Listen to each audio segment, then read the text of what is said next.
Ladies and gentlemen, you are watching Concert Junkies, Rob and John. Oh yeah. What's going on, guys? What's up? How's it And we're going? live.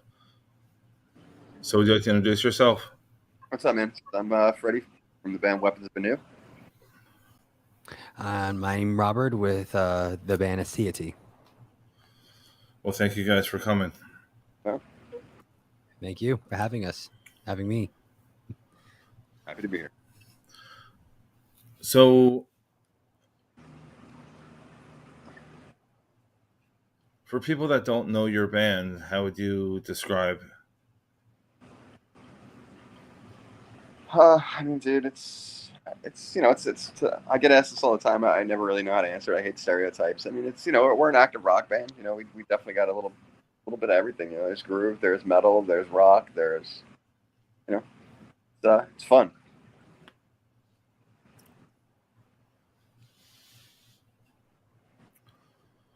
Time for a hard question. What do you want to leave as your legacy? Fuck, dude. This probably has nothing to do with music. Just fucking do the right thing by my kids and just be a good dad, dude. That's really what it's about for me.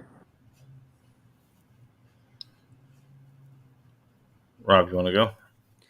I guess for me, like, my music is a representation of who I am, but I want to I want to use music as a way to help people, and I want people to remember my art, but my art as a vessel to help encourage and edify and make a difference within at least the scene, if not the world.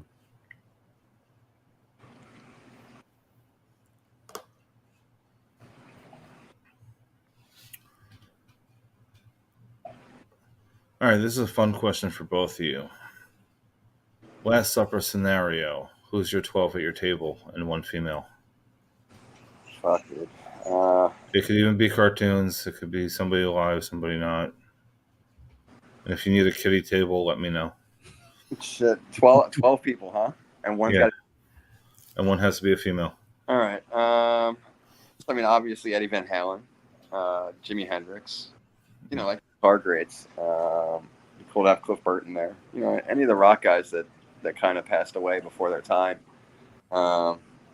Vinny and Dime, as we were talking about before. I think those guys would be the guys running around with the wine bottle. Fuck, dude, I lost count. Shit, dude, I don't even know. I think you're at 6, actually. At 6? Fuck, yeah. Dude, I don't know 6 more people. Would you put Chester, being that you mentioned bands that, the Chester Bennington, Chris Cornell? Yeah. Lemmy. I wasn't a big Nirvana fan, but I mean, I guess Kurt Cobain. He seemed pretty fucked up, so he's a fun guy to have a party. Lemmy. It's a cool one. Any of the rockers that kind of passed away.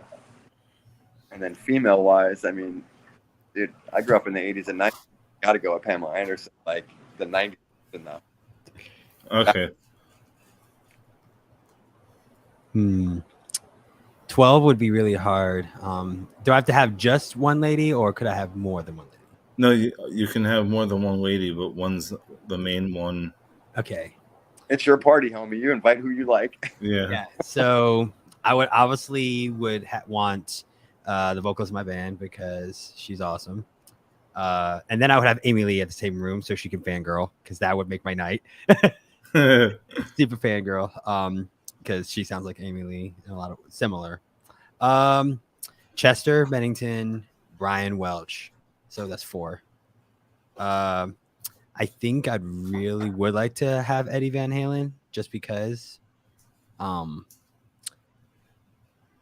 Grohl. I think he's a class act.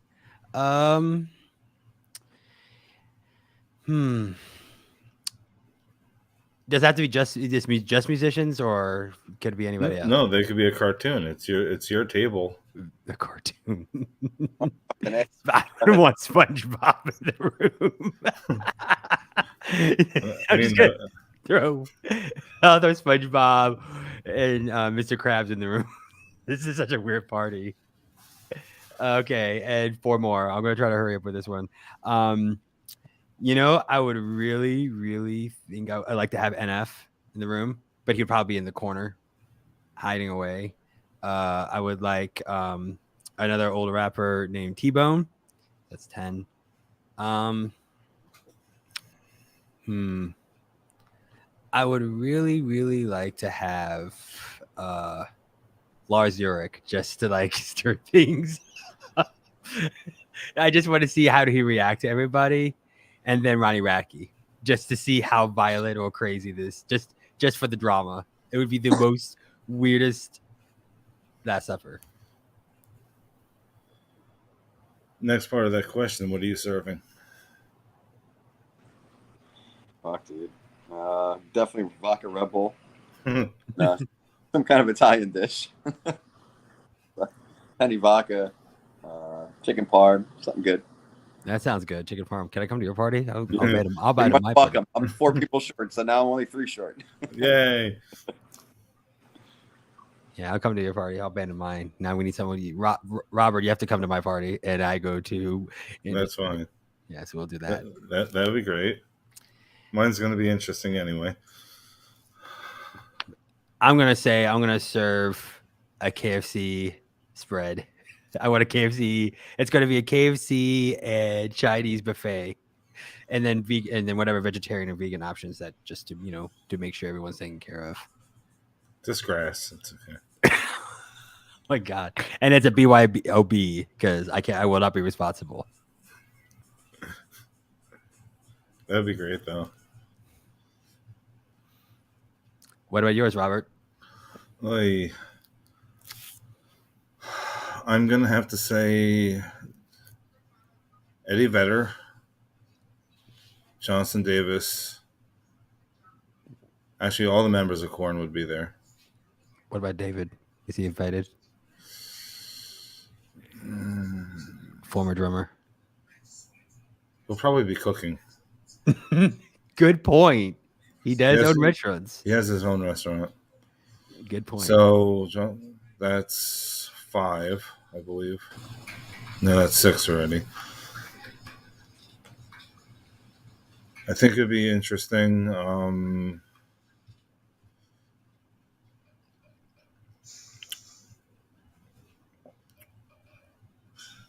gonna have to say Mandy Jackson. She rules. Probably Jillian Fox. Shadow Forever May Fall.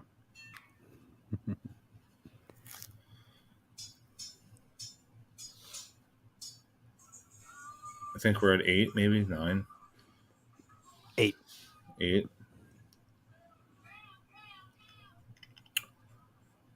I'm gonna say LeJohn from Seven Dust.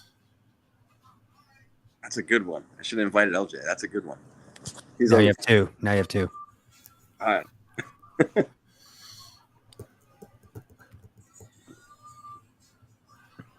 I'm gonna say Raven Black. I know I didn't pick the female yet for the main female, but we have to have some comedy. I'm gonna have to say Adam Sandler. That's hilarious. And I'm gonna say top female Sandra Bullock. Interesting. I knew mine was gonna be a little bit interesting. And food wise, probably just a potluck. Come as you are.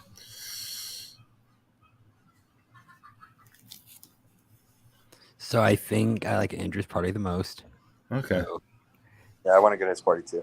Yeah. That's it. We're all coming to your party. I'll Yes. pick my 9 or 10 people. We're coming to your place. Hell yeah. Let's go. Not too soon though. Let's go. we'll just party hop. That's what we'll do. Weapons has made a 5 or 6 year career out of doing shit like that. Yeah. All right. So we'll go on. I mean, since we talked about this earlier, let's just get this out of the way. What's your feeling on Pantera trying to come back for at least one show, too? Not not a fan. Not a fan. I thought they mentioned it was going to be a North American tour, which still not a fan at all.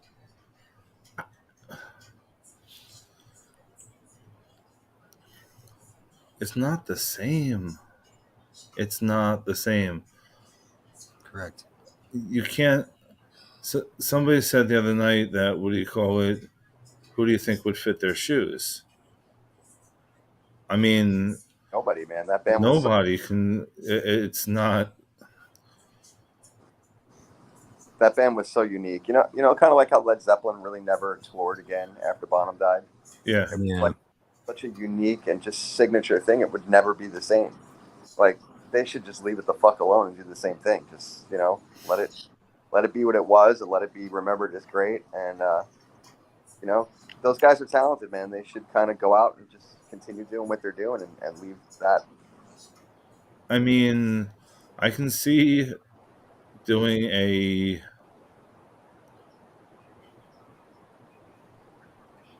different song. I mean, start a new thing like a super group or something like that, and maybe play one or two of this, in each show. Play. It wouldn't be a cover because it's his music, but play one or two of their songs here and there. But Even if they call it in honor of Pantera, that's better than calling it Pantera. yeah, I mean, it's like beating a dead horse. You just don't do it.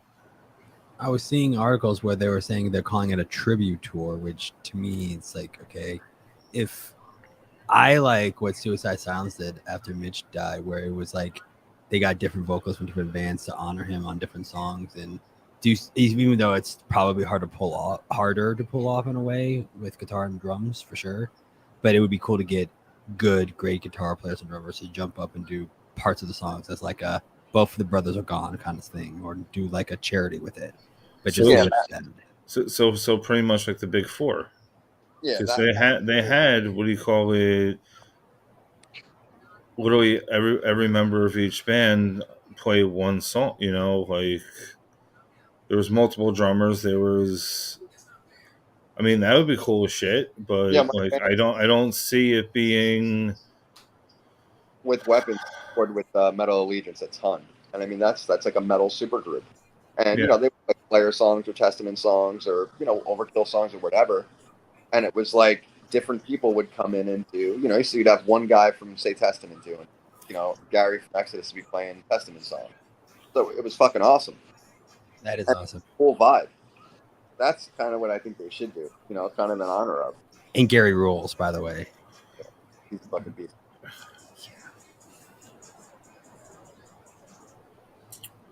I mean, it could go either way. Like, it could be the coolest thing in the freaking world, or it could just be a big disappointment. Like, I saw Pantera back on Cowboys and Bulgar again on Far Beyond. I've seen and that band on fucking fire. Oh, I don't think they'll ever capture that again. Especially not without the brothers. I mean, and this is just my opinion. Once, it's a totally different case here, but like once a member's gone, it's not the same to me anymore. Yeah, and especially how it ended. You know what I mean? If circumstances were different, maybe, but yeah, it's a reason why like nothing much has happened with Chester Bennington after he passed, which a super unique voice to say the least. But I think they tried to do some sort of memorial show, and there was like maybe a couple people came out and did a song, but they couldn't do a whole set. No, it's not.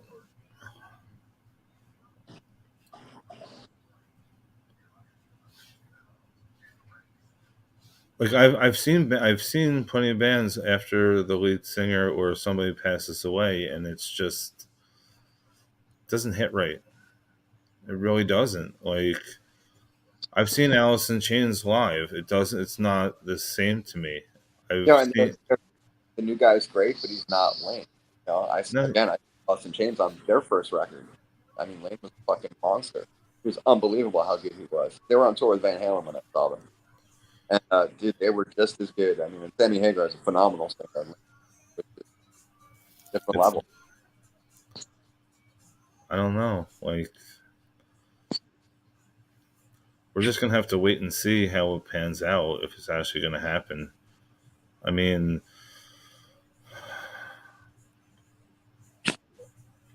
It sounds like there's a decent amount of money behind it, so I'm sure it'll happen. oh no, there is, because I don't know if what do you call it. They're doing this because of to honor the situation. I know it took some time. People heal differently, and it could take them 2 years to whenever to heal from any situation. But is it that the reason, or they're running out of money? I don't know. You know what I'm saying? Like it's a pendulum swinging back and forth. It could be column A or column B. Well, I haven't played or did anything in a while, and my money doesn't fold; it jingles. Like Yeah.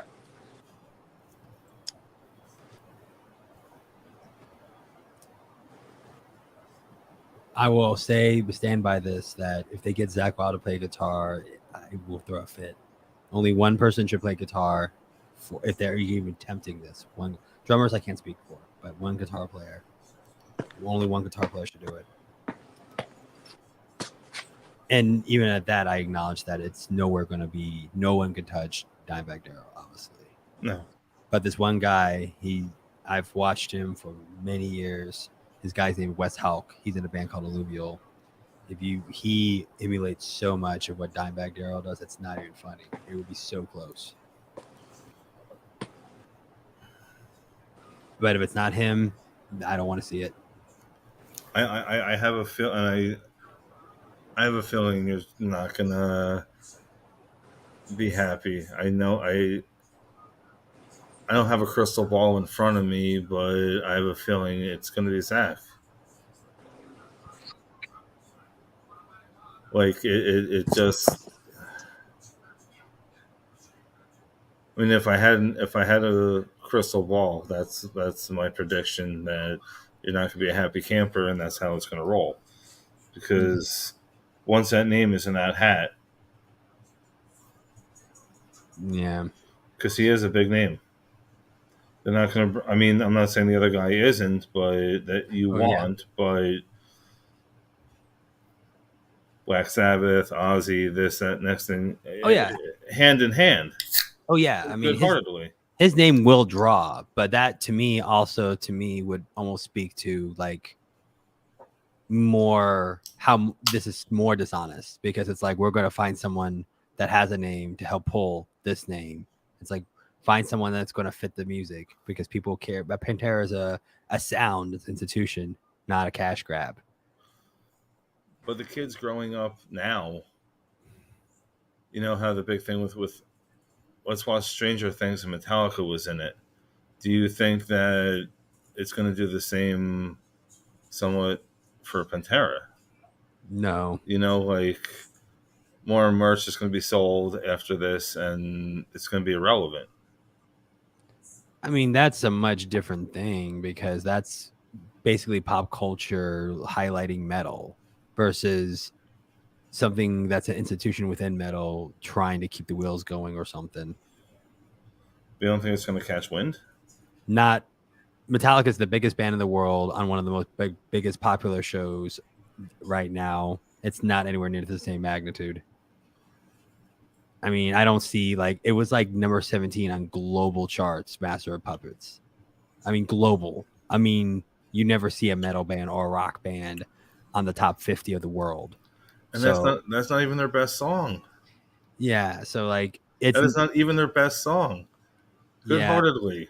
Yeah. Do you really think Cowboys from Hell is going to chart top 100 of the world because of this tour? No. Maybe if they highlighted on Stranger Things. Or... Exactly. There's going to be a bite off. Yeah. There's going to be a bite off.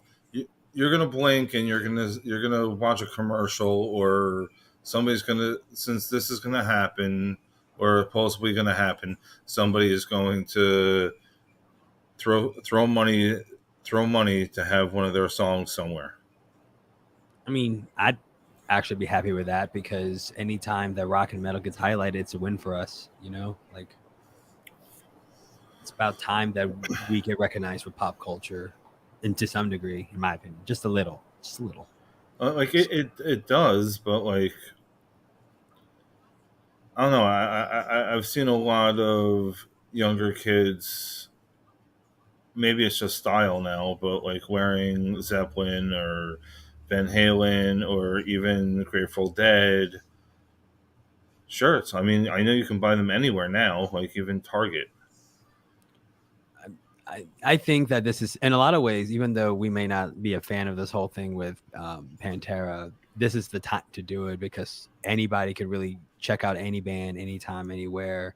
So why not highlight the bands that didn't get their due? You know, can you imagine what the stream numbers would have been for Metallica if the streaming was a thing back in the 80s? You know, it would have been, or Pantera. Like, the minute someone talks about 1991 in Russia, that would have gone viral. You know, but that wasn't even a thing then. So, I mean, I think it's cool that there's revivals of sort.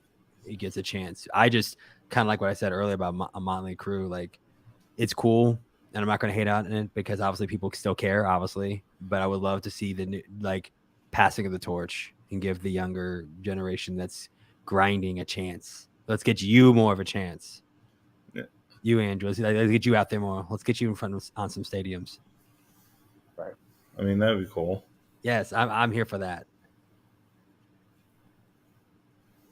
What's anew for Super Bowl halftime?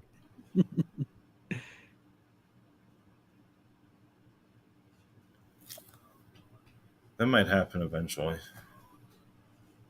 I am kind of surprised that Metallica hasn't been played the Super Bowl halftime.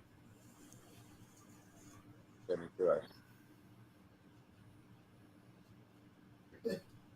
I'm surprised they weren't even featured on Sesame Street. They're Master of Puppets. Yeah.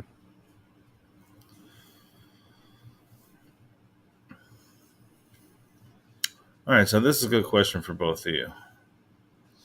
What are your two favorite animals? Rottweilers. Okay. What would the other one be? Okay. Probably fish, dude. I got a ton of saltwater fish. Pretty bad now. Well, there's two parts to this. So, and what's your feeling about the ocean? What's my feeling about the ocean itself? Yeah, the ocean itself. I live in Tampa, dude. I'm by the beach all the time. I love it. That's awesome. And what do you feel about darkness? Darkness, as in like nighttime? Well, in general, darkness. Can't really don't have a feeling either way on it. Interesting. Okay. Yeah, it's dark. Okay.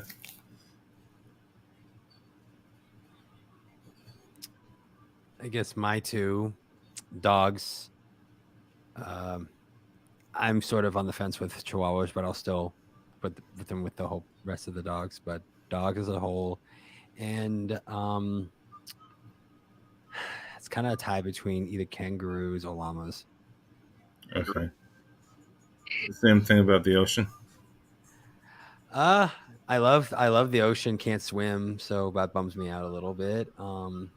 But you know, and then there's other things that could be discussed. But no, I think the ocean is cool. And you're feeling about darkness? That's such an interesting question. It's I guess just it's dark. It's yeah. I think like a dark stage could be dangerous. Going onto a dark stage and then light coming up, that would be interesting. End up playing the wrong fret. I guess. I mean, could be really cool for like stage effect. It's like the one thing, like a pitch black stage, you walk out and then a breakdown hits right in the face with all the lights up. That I feel like that would be cool. But It's the impact. You coming? Cool.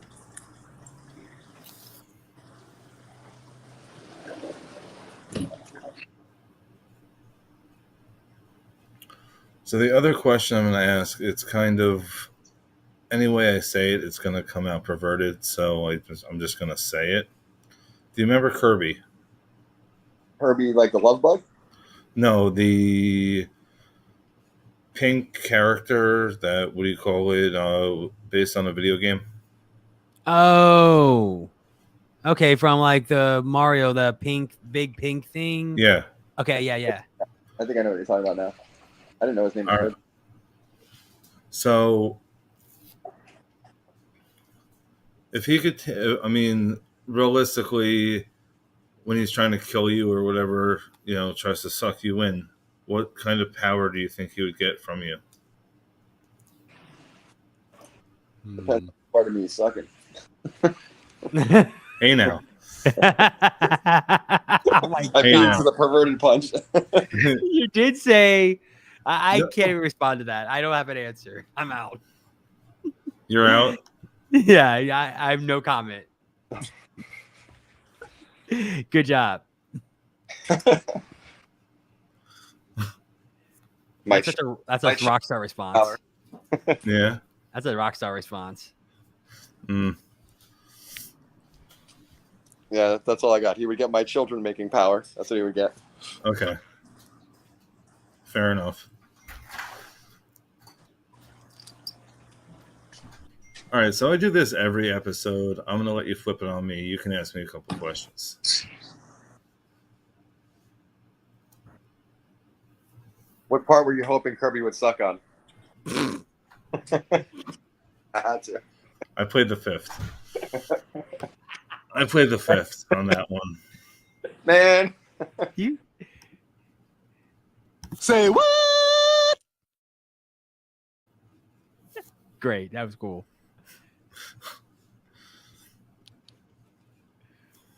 That's hilarious.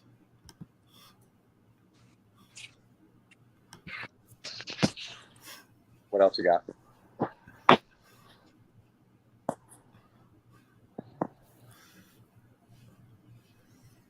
I'll ask you a question. Okay. I'll ask for I'm gonna ask you, Robert, Okay. favorite area to go to a show. And then I'm gonna ask you, Andrew, favorite area to play a show. Like what coast, whatever. I don't know what your full tour schedule has been like, but what's your favorite place? Like area? Do you like Vegas? Do you like the coast? Do you like up north? That kind of thing. And same for you. What's your favorite place to go to a show, Robert? Honestly, I have never been out of state to see a show yet. So I'm going to have to say it's in between Starland Ballroom or PNC Arts Center in Homedale, New Jersey. Like those are the two main places I normally go. Starland's a good one. Probably favorite places I've toured. Texas is always killer. Them fuckers are nuts. Always a good time. Houston, Dallas. It's always fun when we go there. Austin, it's out of control. San Antonio. Any of the Texas runs are always fun. But in the States, I'd probably say that's my favorite. Florida's been pretty dope though too. Tampa's got a pretty good scene I put in down here. How about you? I've only played in 4 states. Maryland. I performed in other aspects in different states, but when it comes to just straight shows, it's basically South Carolina, North Carolina, Virginia, Maryland. I'm a big fan of Maryland for what it is. I think it's because like you start going that's like the start of you going north, and the north has a really awesome scene. But I think show wise, I've been to a couple more states. Like I've been to Florida for shows. I've been to the Illinois, Sauga, Illinois. So, but I'm going to say my favorite place to go to shows is Virginia for right now. But I have to make myself go out to the West. Actually, wait a second. I did go to Anaheim once. Chain Reaction. That was dope. So we'll go with Chain Reaction. I think you froze. Yep. Okay, you're I back. lost it for a minute. That's okay.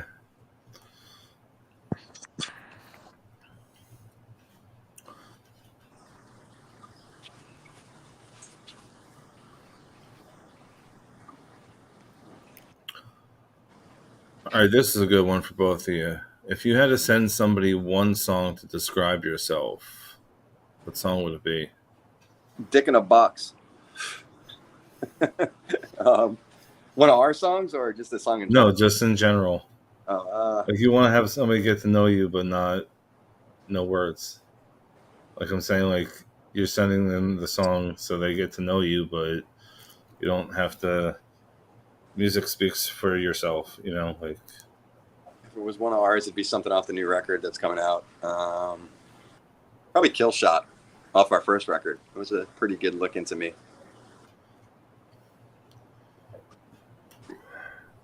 That's sick.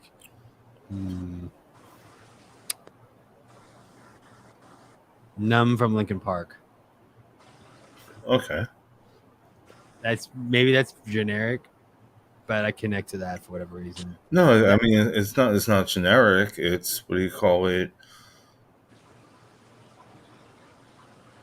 Just by listening to it, you can understand to a point. Sure, for sure. Like my top two would be Pop Evil, Torn to Pieces, or Nobody Knows My Sorrow. Those are my top two songs I would send somebody to understand. That's deep. That's dope.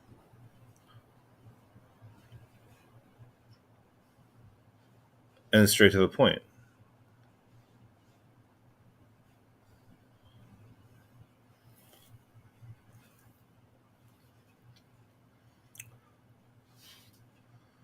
If you could have one person to teach you, as a musician, to teach you anything, who would it be?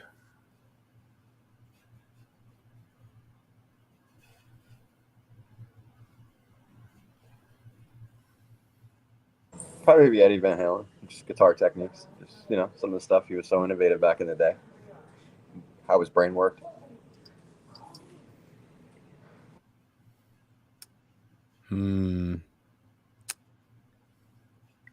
I'm going to say Paul Gilbert.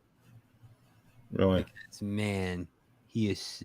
That's when I first saw getting like an Ibanez startup kit, and I saw him play Scarified. I was like, I want to do that the rest of my life. I don't want anything else. Like him doing that was insane. I remember the first time I saw that, I wanted to turn my guitar into a fucking coffee table. I was like, this is bullshit. This is never a day that I don't want to throw it into a coffee table. I should really try to learn to cover that. That'd be sick. Just to learn how to do it.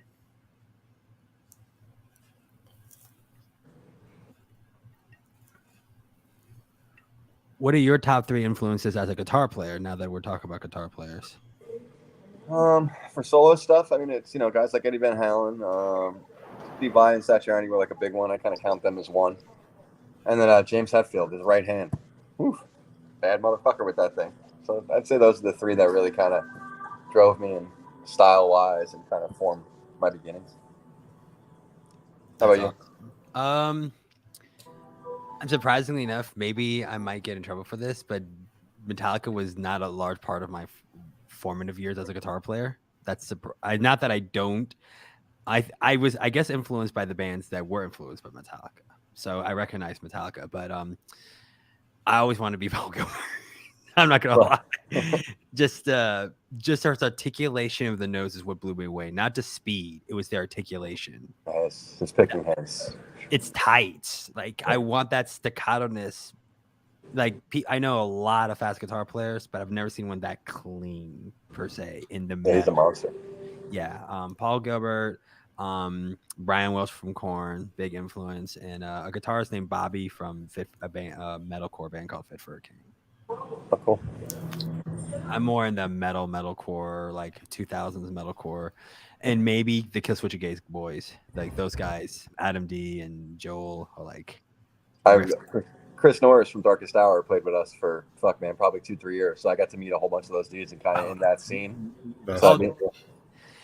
me and Norris used to trade back and forth live. It was badass, dude. Dude, Chris is so underrated. People don't understand how much he brought to the scene. Oh, dude, he's a monster. He's a fucking monster. Yeah. I just talked to him yesterday, actually. So I mean, him and I are still super close, but we just don't play together anymore. We're actually working on. Him and I are putting out a guitar school. It's supposed to be coming out in October. That's pretty cool. I got to see that. I need to know about that. I need to see that. That's awesome. Cool. Just get my email from homie, and then we'll just get in touch. That's awesome.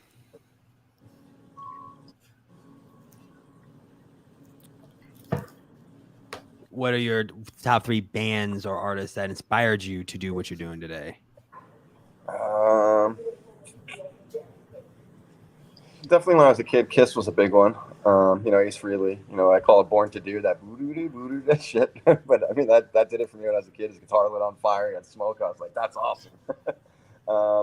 Then I got into the heavier stuff. So, I mean, Metallica was a big one for me.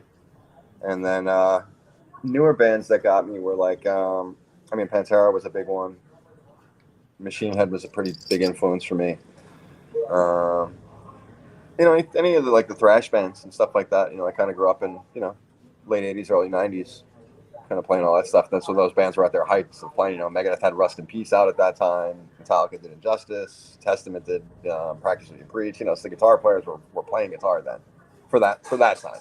Yeah, I mean, the whole Bay Area thrash, that, Violence, bands like that, Exodus, obviously, those were sick bands. And then you have Florida has a decent death metal scene. Oh, yeah. Dude, you still see all those dudes down here. I see Glenn Benton riding his motorcycle from Deicide all the time. So, that's pretty cool.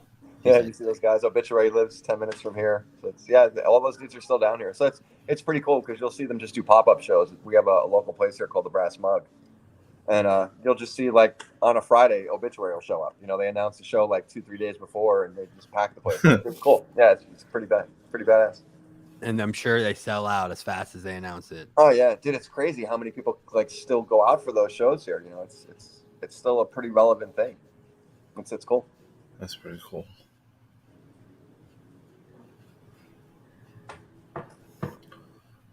Speaking of tribute stuff, so my friend James Murphy, he played with Death and Testament and all that. Mm-hmm. They just did a Death tribute, and it was in Tampa around December. And they, obviously Chuck passed away. But they had gotten all the guys from the different records, and they put it together, and it was 2 nights. It sold out both nights, and they called it a tribute to Chuck. That's sick. It was badass. Yeah. So it was all the original guys that played on those original records, and they would have a guest vocalist come in and sing this song, or it was pretty badass. To bring it back to that Pantera thing. That's what I think they should do. Yeah, it's pretty sick because you don't really hear about bands that have such a catalog with so many people that had a staple on there. You have Ozzy with had Randy, you had that kind of stuff, and you had, I feel like Rob Flynn had a couple of decent members. I think Phil Demo was part of Machine Head for a little bit. Yep.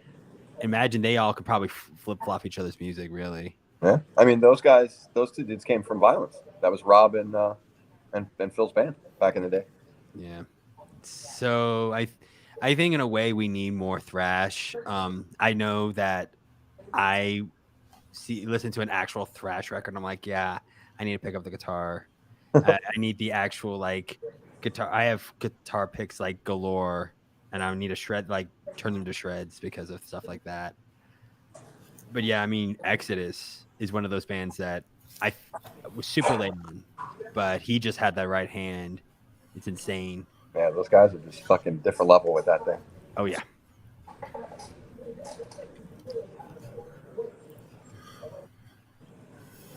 If you could pick your own bill, who would you want on it?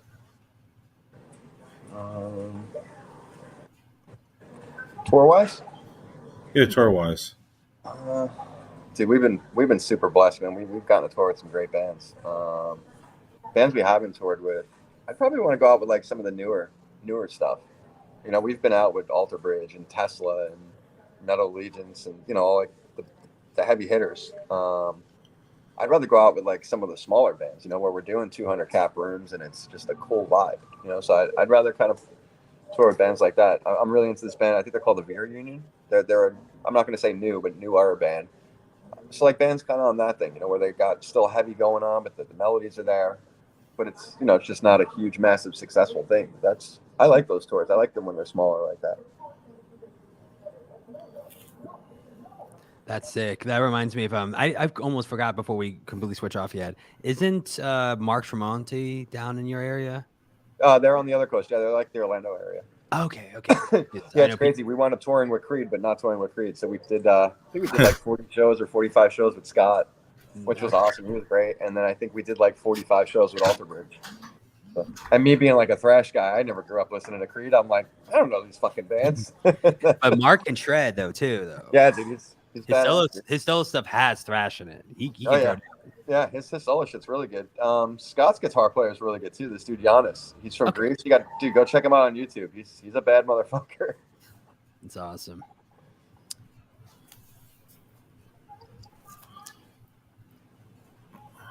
So would I be fair to say that you're probably a fan of like the heavy rock, like almost metal adjacent kind of stuff? Yeah, it's dude, I was in a thrash band all through the 90s and the early 2000s. There was a band called Habitates. It was me and Greg Christian from Testament, John Deddy that played in Slayer. So I mean, we were a thrash band. And it got to this certain point, and just that was just kind of, thrash was a dirty word at that time. So it kind of, I always liked the melody stuff. So when I started Weapons in 2015, and I wanted it to be a little more radio or commercial. I wanted to try to see if we can make some money doing this. And then fucking Spotify got it. Yeah. I mean, we had our last single came out in 2019 was our last single. We did a cover of Sick Boy's Chainsmokers, Sick Boy. And we had, I think we got up to number 18 on Billboard, and we held it for like, I think it was like 12 or 13 weeks. We didn't make any fucking money. So I should have just stayed doing thrash. So the band's got definitely some heavy elements, from back. It's like fingerprints, man. You can't really ever change that shit. It's kind of in my DNA.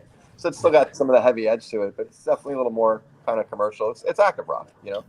It reminds me a lot of like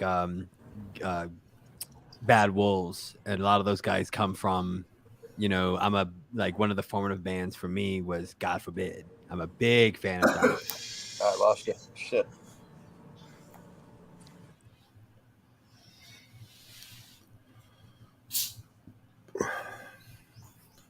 Yeah, they grew up by me.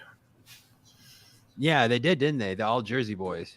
Yeah, I lost you guys. Sorry. I actually did an interview with Byron a little while ago.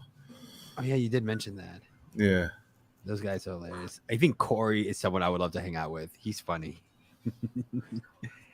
But yeah, back to what I was saying about like God Forbid and Doc Coyle being, they were badass, dude.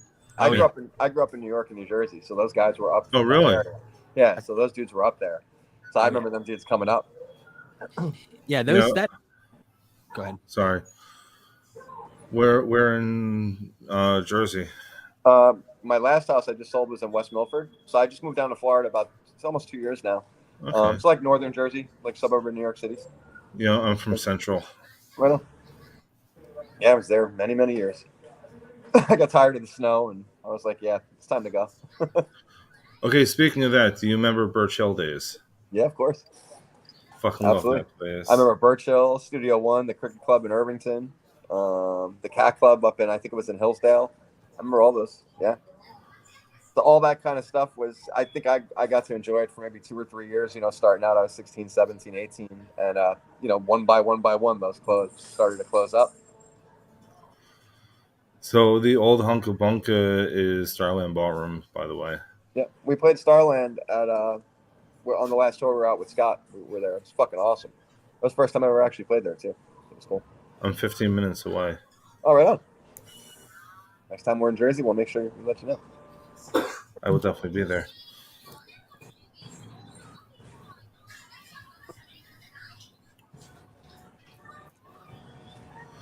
So is there any song by even just hearing the first two chords, you have to turn off the radio or change it. Uh, It happens to me all the time. you know, I'm gonna say probably some kind of country music before I moved to Florida. Okay. Now you can't fucking avoid it. Now I find myself out having a drink with my girl, like going like this. Yeah, this shit's not so bad. It is some of the best background music, and they get paid. So Yeah, they do get paid. Freaking $80 a ticket or higher, even for lawn.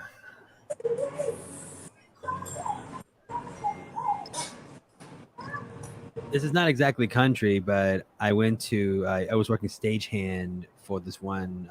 I wasn't like the part of the crew. It was like location crew. Sometimes there'll be like people that work in the area when a tour comes through. And at the raceway in Richmond, Virginia, I got to do stuff for Lumineers. Okay.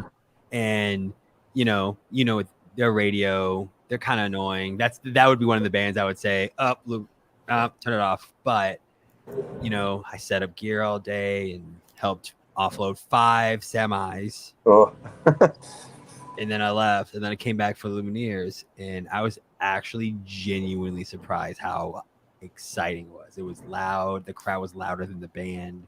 It was 7,000 sold out. And I was sort of like, okay, maybe I should not be so closed-minded to like these, alternative genres where the fans are more excited than the band.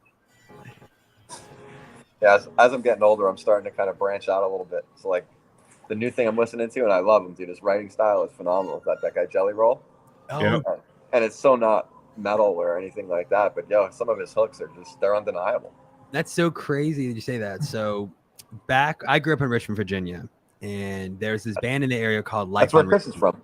Yeah. So I think he's more like Washington D.C.-esque area, but it's close. Home of Lamb of God. So this guitarist named Andrew Bayless was in a band called Life on Repeat in the area, and he's a big time producer. He's the guy who's been working with Jelly Roll. All right, huh? Yeah, so it's so funny you say that because like I remember seeing him play shows. He was originally part of like Baltimore, Maryland area, but the band was located mainly in Richmond, Virginia. So, and then he just became a producer, started working with a bunch of bands. But that's been his new thing, seeing the success of Jelly Roll. Yeah, Jelly's blowing up, man, and he did it by himself. He just signed a record deal. I think it was a couple months ago. But he's actually touring with Shinedown right now. Is he out with them right now? He's gonna be, or he is. Oh, cool, very cool. Shinedown was down here. I think it was Shinedown. Their record just came out, right? Yeah, they did. Yeah.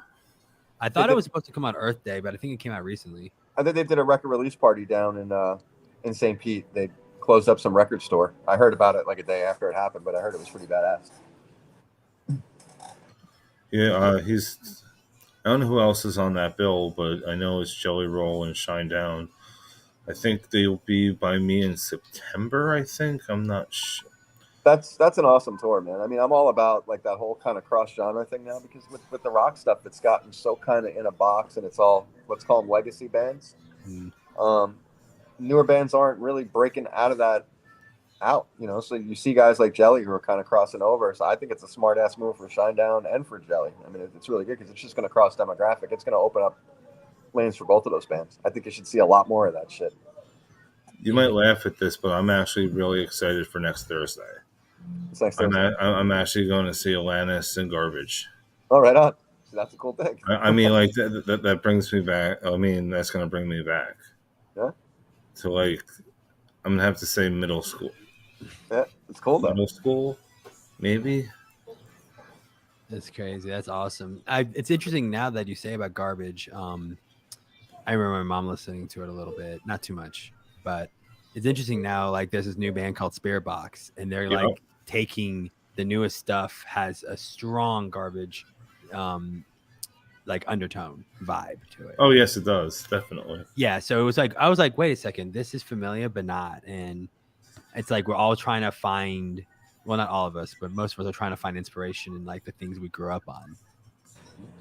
which I think that's the footprint. That's the footprint. That's the imprint we have as musicians, right?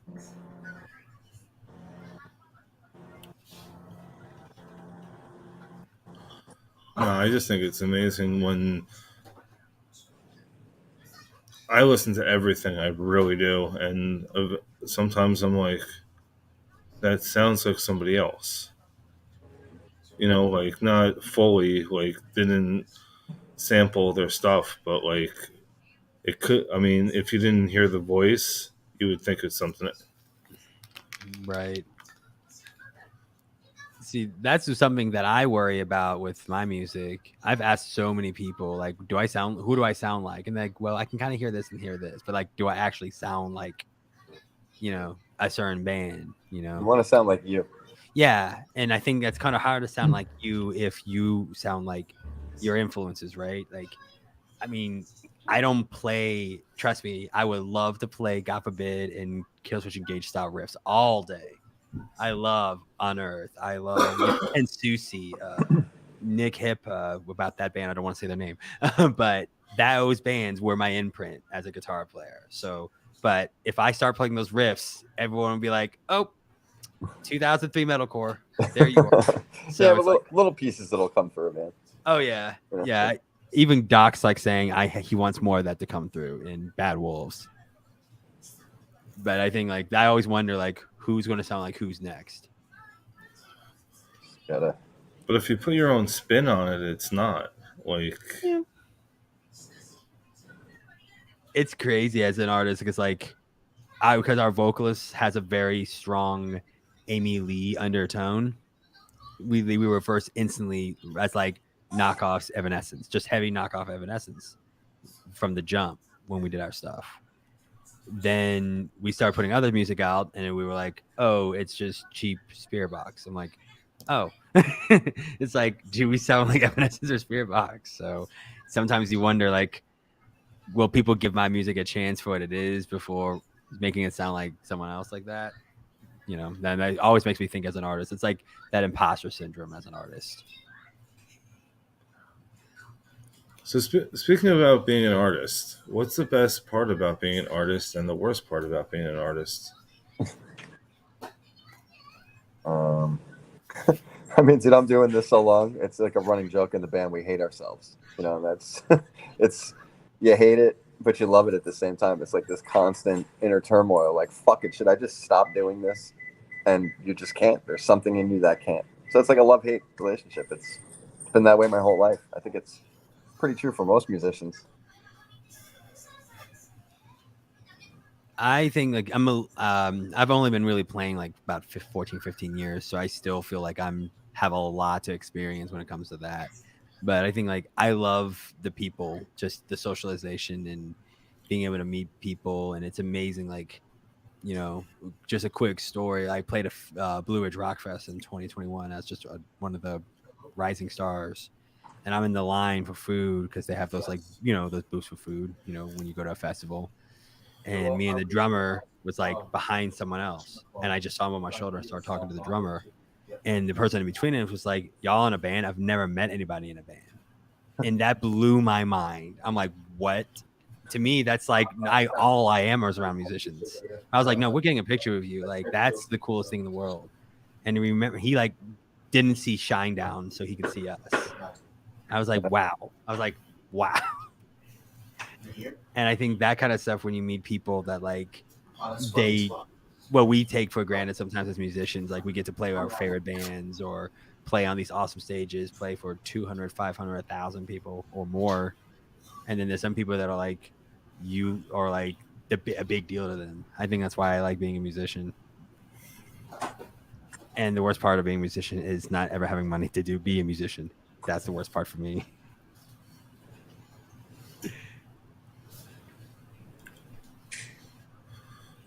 So if it wasn't the money aspect of it, would you play every day? Like you would travel every day and play? Yeah, I mean, it's not so much like I don't look at it as like I want to get rich. I knew going into becoming a guitar player because I knew. I mean, metalcore in the term as it's kind of a dirty word in itself it gets down there. You know, most of the time I was lucky to play for more 100 people. If I was playing for 100 people, I was probably playing for another band like Ice Nine Kill or something. But it's never been about making money. It's just, I'll make money. You know, I've been a tradesman my entire life. So I'll work the trade as long as I get to do music. That's always how it's ever been. I would tour the world as long as I can just do it. So I don't care about making money. I can learn how to make money another way. Yeah, if it was just for money, I would have quit fucking 30 years ago. I'd have been like, yeah, fuck this, I'm done.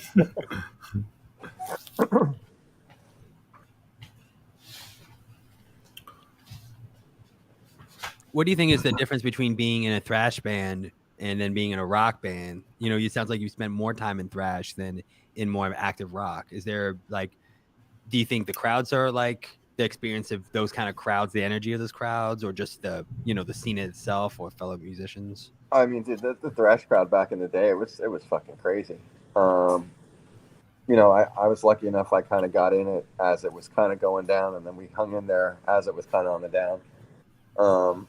But those shows were fucking nuts. I mean, dude, doing shows of Weapons are great. It's great. You know, it's just a different kind of vibe. It's more rock, and it's kind of more about getting people to just kind of move and enjoy themselves. Where being in a thrash band, it was like get on stage, kick somebody in the head, and try to really set some shit off. If I did that on a Weapons tour, I'd probably wind up in jail. Whereas in in my old band tour, it was like, yeah, you know, dudes that go fucking crazy, you just smack them. It's amazing sometimes the genre what you can get away with. Oh yeah, dude. It was fucking awesome. I played for a rock band at that festival, and they're like, "You move too much on stage," and I'm just literally like trying to get into the pulse of the song. That's just a rock band.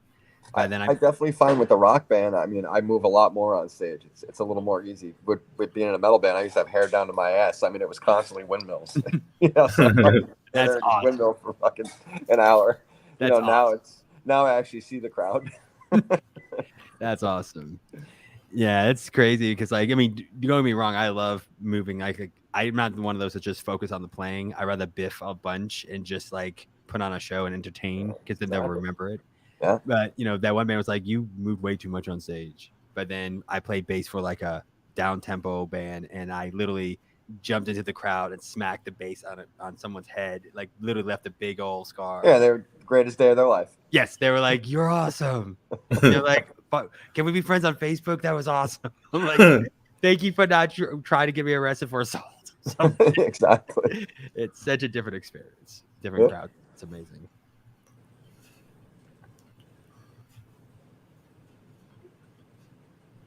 So like what's the best moment on stage? Like them singing back to you, or Dude, I say it a lot in interviews when we're on tour. It's like 23 hours of my day suck, and it's that 1 hour that we get to play in front of, you know, whether it's 5 people, 500, 5,000. It's just a rush, man. I mean, it's I can't even describe it. You know, just when you walk out there and the crowd erupts, or you know they're singing your songs back, or you can hear them over the PA system, and you know it's like, holy fuck, how do they know this song? You know, so it's you know, it's just a rush, man. I've never really played in a lot of bands that were singing. We wrote anything catchy singing wise. It was all about the mosh factor for the music I've played majority of the time. So every once in a while, like I did vocals one time for a band, and this one show, like literally I still have the video of it. They're during the breakdown call out kind of thing, had a big dog pile pulling me into the crowd. I thought they were gonna rip me off the stage. That was pretty surreal. So that's like the closest to like the call out kind of thing. But usually hearing like someone like, I play bass for this band, which technically it's actually this band. Funny enough that we got video off the side and we hit a breakdown, and I hear in the video someone saying "God damn." those moments are like the cool part, at least for what I do. So. Yeah, hell yeah. My old singer used to say it best. It was like a conversation with the crowd. You know, our part of talking was playing, and their part of talking back to us was how they're moving and responding. And it's just like this kind of back and forth thing. It's awesome.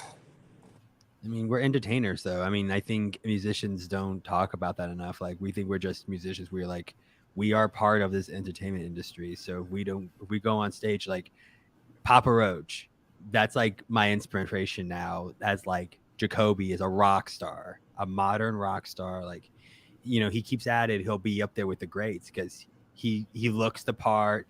He's like into what the culture is doing.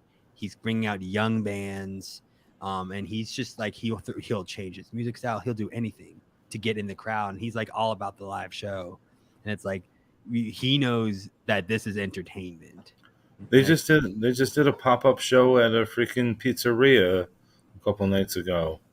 Freaking Doc was with them, but freaking yeah, you gotta look for the footage. It is freaking amazing.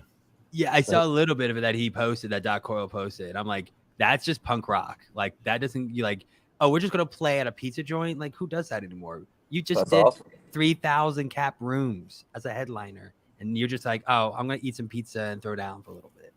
Since that's what we need, like attitude and entertainment. Yeah, rock's missing a lot of that shit, which is it's awesome when you hear the bands are doing that. The funny part about that band is I was a waiter. I got to wait on the drummer. I was supposed to go to their show that night, and fire marshal shut it down. Wouldn't let anybody. Didn't shut the show down. Wouldn't let us in. We had our tickets. This is at Birch Hill, mind you. They would have let us into the other part of it and watch it on the screen.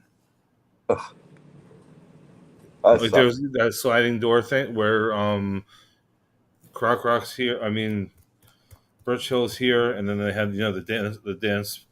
Yeah, where you could go dance. After Dark, I think it was called. Yeah, Not I sure. totally forgot about that. After Dark. Yep. Because we're going way back. It's like when they first came out. Yeah. I'm like I literally I can't remember the drummer's name, but I literally said to him, "I will see you later. Have a good night." I said I showed him I had the 2 tickets in my hand. I'm like, I'm gonna be there after. I think I got off at 3. I was just gonna literally walk to the venue. Yeah, couldn't get in. So I still have never seen them live. Wow. Out of all the shows I've ever been to, that's the only. I mean, that's not the only, but like on the list of to see. Never got to see them yet. One day. They're good live, man. Yeah, I'm kind of thinking I might go see that tour with Falling Reverse and Bad Wolves, just because I really like Bad Wolves, and it would be great to. I got the chance to see a tiny bit of their festival set for the Infest record, like celebration. Should be interesting. I haven't seen them without Tommy yet. I've heard some of the new stuff, but I haven't seen them without Tommy. Yeah, that's a whole interesting situation. I mean, it's kind of cool seeing like all those guys have been in pretty notable other bands. You know, the bassist did a little stint with In This Moment. Doc obviously he's Doc Forbid. He's not God Forbid. He's Doc Forbid, pretty much. And of course, he also plays with Rob and Kurt, which is kind of legendary to say that he's doing the wedding band with them. That's pretty legit. And then you have the drummers from Devil Driver. And the vocalist now is from Acacia Strain, of all places. Right. Yep. Yeah, he was a guitar player too, right? Yeah. DL is kind of underrated because he's produced so many bands. All That Remains, a little bit of Unearth. I think he's actually working with New on All That Remains. So like he actually knows how to produce music. So yeah, the new stuff I heard sounded good. Just I haven't seen them without. I've seen them with. I've seen Tommy by himself, and I've seen Bad Wolves with Tommy. Yeah, I saw them with. I think they were playing with Five Finger Death Punch and Breaking Benjamin. That's a sick lineup, though. It also makes sense because Zoltan is their manager. Okay, then. Or at least was. He was for a very in the beginning stages. I know Zoltan was like the manager. I think he still is, or at least part of it. Yeah, that's a big muscle to be behind. And it's a good show. Five Finger is a good show. I will say that. I'm actually going to see them with Megadeth. That's interesting. And I think I remember hearing about I don't know if it was this tour or another tour similar to it, where I think Megadeth was playing right before Five Finger, and so many people had to stink about that. And Megadeth was probably smart to do that because the biggest crowd is going to be there for Five Finger, and then all of Five Finger's crowd are going to like the shredding that Dave Mustaine and whatever guitarists they have now. It could be Chris, it could be anybody. Like I couldn't pass it up for a $20 ticket. Oh no! Well, no, you can't beat that at all. I got Hailstorm and Pretty Reckless for like 40. pretty good. Not bad. But Five Finger for 20 is pretty unreal. Like you might as well just walk past the security. You're like, I'm just going. Was it like a Groupon or something? Yep. People sleep on Groupon. They sleep on Groupon. All the shows I'm going to, except for one that I didn't buy the ticket yet, but I'm not worried about it. Because nothing is ever sold out. I stand by that. Yeah, I got about 5 concerts, and I bought somebody else a ticket for like $95. Wow. Yeah, I know a lot of like the Live Nation venues and stuff. If they're playing like a bigger arena and they're not selling it out, they release a ton of tickets to Groupon. But like people don't realize, like they think Groupon's just for travel or Yeah, I learned that being on tours. You would see people come up and they were like, "Oh, I got a ticket last night on Groupon." I'm like, "Fuck, our tickets were on Groupon." I don't know how to feel about that, but I'm like, "Fuck, people are here." So Right. And you can buy 8 at a clip. Yeah. So I'm saying if you know they're releasing a show in your town, sometimes it goes on the same day. I check constantly. Yeah, there's one tour that I need to keep my eyes out on it, which it probably will sell out, but Evanescence and Korn headlining. That's one that I need to like look at near me. I live in North Carolina, so When's the date? I think my date is August 2nd, I know it's August. I can't say anything otherwise. I looked at it once and then I was like, oh, it's $100. Never mind. Do you care where you're going to be sitting? No, not really. Do you care if it's on? Nah. Okay. Just yeah, DM. Awesome. I appreciate that. That'd be really awesome because I missed out on seeing the Family Values tour, and that was the last time they did that together. Like 2007 Family Values. Missed out on that. They haven't done a tour together like that. At least to what they posted all over social media. Oh no, actually it's normally what do you call it?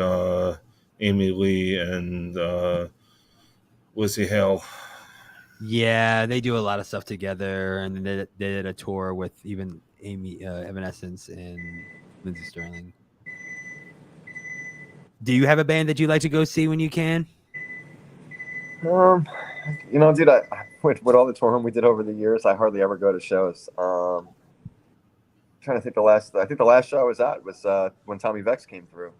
Oh wow! So that was probably like November.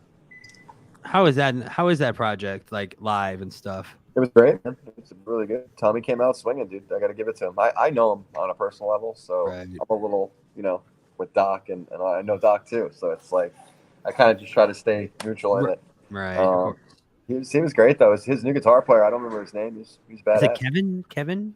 Is it Kevin something? I don't remember. I met him briefly. Blonde hair, kind of shoulderish. I think he's from Texas. Badass. Okay. Yeah, good player.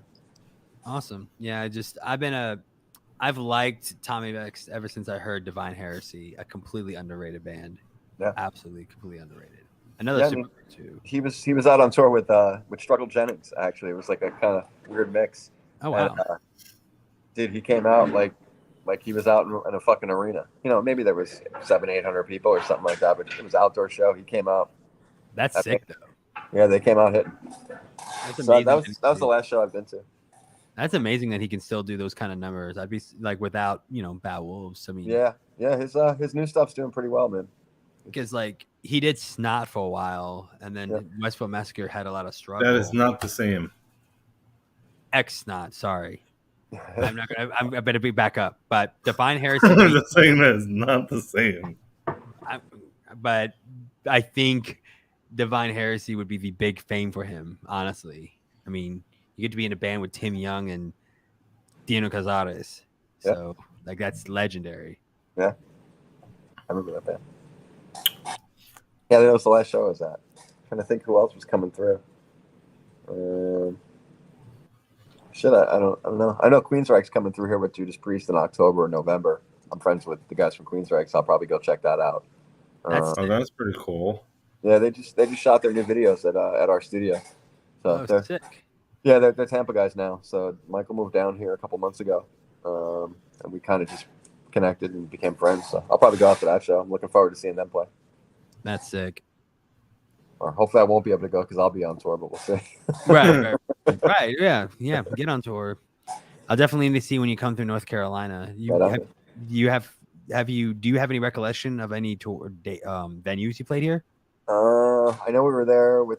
We were definitely there with Alter Bridge. We were there with Tesla. Trying to think of what was the venue. I want to say it was it Fillmore Underground? Is that North Carolina or South Carolina? Charlotte, North Carolina. Yeah. I played there. Love that was with Alter Bridge. Where the fuck else did I play there? Dude, we played so many fucking venues. Right, yeah, I would imagine that would be hard to remember. I'm trying to think of where else. Yeah, that's the one that's sticking in my head is that. It's a great venue. I saw Under Oath there. That was pretty dope. Yeah, it was cool. We had a good show there. I remember it being fun. Do you have a favorite memory of a venue or anything like what would be like the best venue you played, I guess? Ever or here? Yeah, I mean, sure. I mean, if you can, I know that might be like 1,000 shows you have to go through. I mean, dude, so, certain ones from certain tours just kind of stick out. I get asked that all the time, like, "Hey, do you remember being here?" And I'm like, "Yeah, sure." I don't fucking remember. Just certain instances I'll remember. So like for us, like when we get there, getting off the bus and kind of hanging out and meeting people and fans and just chilling. Like venues that stick out. I mean, dude, the House of Blues venues are always killer. Up in Montreal, Canada, there's this place called the Spectrum, I think it is. It's fucking badass. Another place up in Toronto. It was like a newer venue, probably like 20-something hundred people, 3,000 people. We were up there with Alter Bridge. That was pretty cool. It was like a brand new venue. It looked like being on fucking Star Trek. It was crazy. Wow. I'm trying to think of what else. Yeah, so like usually the House of Blues shows. I mean, we played in New York City. We got to play in PlayStation Theater and Sony Hall. That was pretty cool. Did you ever get to play CBGBs? No, I never got to play CBGBs. Never played it. So I played Limelight when that was there. The church. I played there. Don Hills. We played. Shit, what else did we play in the city? Lions Den down in the Village. But mainly the Limelight was like the big one. L'Amour's one of the 15 times that it was open. Yeah. It got closed down. I played there a couple of times. I remember being on tour there. We were on tour with Manowar and I think it was like 2000 or something. And we played there and it was fucking packed. So if the place could have held 1,000, there was probably 3,000 in it. I just remember it being like, wow. Is there a venue that you want to play? Anything I mean, again, that might be hard to say, but what would be like the venue you want to play? It doesn't even have to be here. It could be anywhere. Well, Weapons, I want to get back over to Europe. I want to do Wacken, like the big festivals and stuff. My dogs are freaking out. Probably someplace over in Europe again. Wacken. But we haven't been there yet with Weapons. Oh, man, Wacken, I remember seeing Asley Dying with their video footage from 2008 and seeing 80,000 people there. I'm like, can I do that? Right. That would be insane to do. Yeah, and the festivals over there are just fucking out of control. Apparently, like the newest one they had more recently, I don't remember what year, it's sold out like in 24 hours or something like that. Yeah, like it's 75,000 tickets in 24 hours. It's like, that's insane. Yeah. That's pretty cool, though. Like, I wouldn't even want to be paid. Just fly me out there, whatever it takes. Just pay the cost of me so I can just be on the stage. Just go out there and do it. Like, I don't care about getting paid. Just let me play for that crowd. Let me guitar tech for that crowd. Exactly. Do you guys still get stage fright at all? Or it's just No, comes down? we usually get together in like a circle and we'll usually yell at each other, "Dance monkey," and then we just go for it. So we just kind of just try to make light of it and just have fun. That's awesome. And vocals a little bit, I do. Bass, I feel like I'm a better bass player. So I said that to the band I'm filling in for. I'm a better hype man than a bass player, and then I'm a better bass player than a guitar player. And I want to do vocals, but I'm not good at vocals. But I'm going to get on stage and do vocals. But I get sick when I do vocals, so it's a weird. It's just like, I think I like sometimes having the ability to get in people's faces with the vocals, because you don't have a big cumbersome instrument or you're not sitting behind kit. Yeah. So, but I seem to get the crowd most excited at bass player, so I'm going to spend some time on bass for a little bit.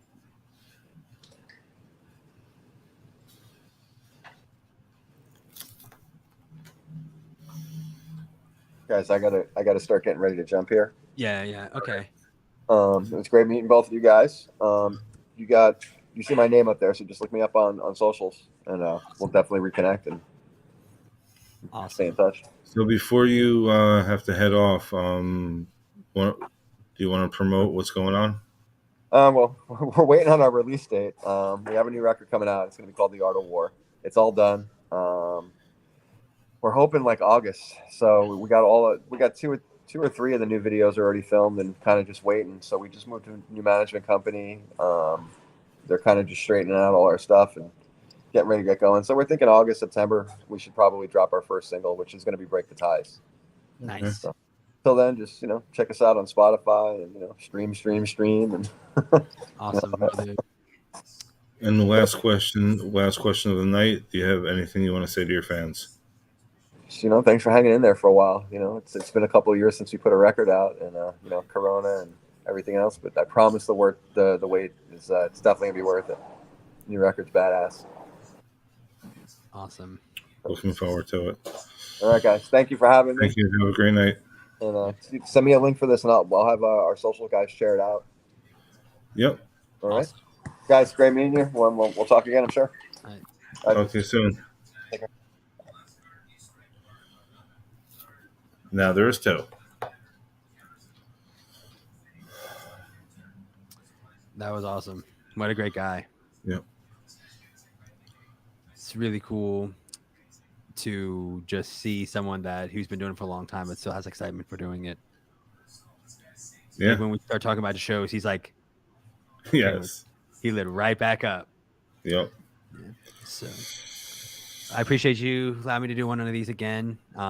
With me doing my live streams, you can edit us cutting because we're still going, right? We're live. I'm not editing anything. Hold that thought.